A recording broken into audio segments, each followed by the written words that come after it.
Today is June 27th, 2026, and today I would like to talk about usury. So, how this message came to me is that I was sitting there thinking about how Israel uh, uses the position of the chosen people, but those who know the truth know that that position ended with Jesus, because that position was only a position to bring Jesus through. So, had Israel been obedient benefactors, then they might still be in position. But the whole world can see that they are out of position.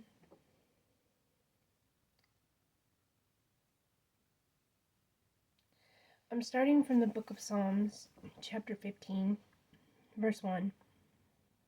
Lord, who shall abide in your tabernacle? Who shall abide in your chosen tabernacle, Lord?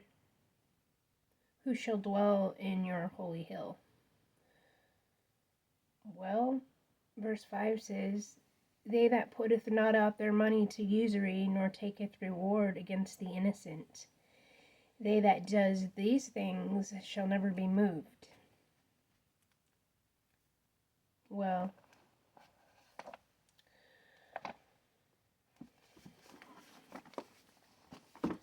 from the book of Ezekiel, chapter 22, starting in verse 23. The Lord's word came to me, Human one, say to her, You are an unclean land without rain on the day of reckoning. The conspiracy of princes in her is like a roaring lion ripping up prey. They've piled up wealth and precious goods and made many widows in her. Her priests have done violence to my instructions and made my holy things impure.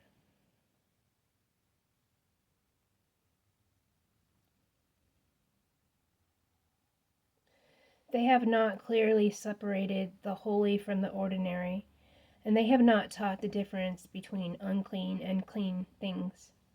They've disregarded my Sabbaths, so I've been degraded among them. The officials in her are like wolves ripping up prey.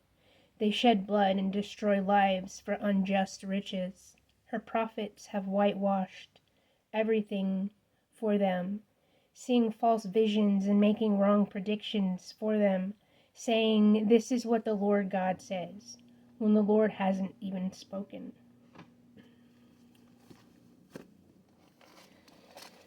Now,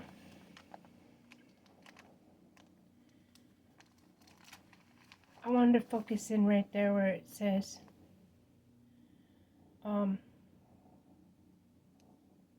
her prophets have whitewashed everything for them, seeing false visions and making wrong predictions for them. Her prophets have whitewashed everything.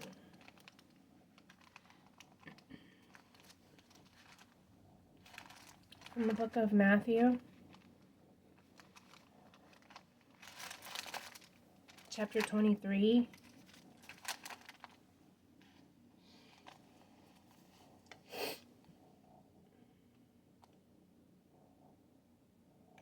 Verse 27 starting, How terrible it will be for you, legal experts and Pharisees, you hypocrites.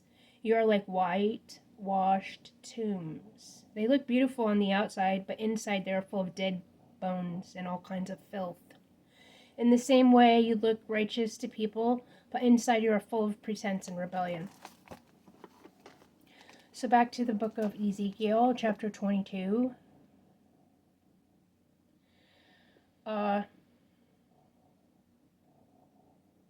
29. The important people of the land have practiced extortion and have committed robbery.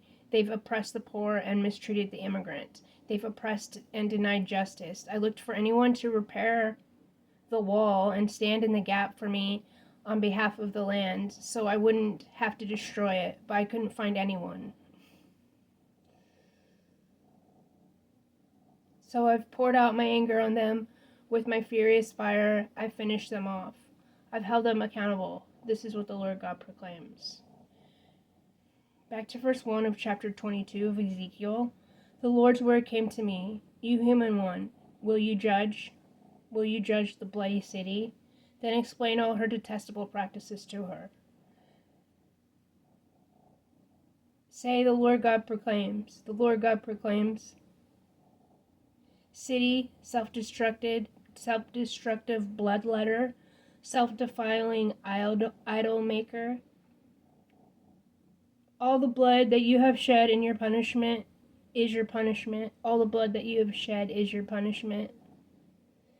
And all the idols that you have made are your defilement. You will answer to your own idols according to your own rules. This is how you've shortened your days and hastened the end of your years. For this reason I have given you over to the ridicule of nations and the derision of every land. So that's the word I have for today. I hope it blesses you.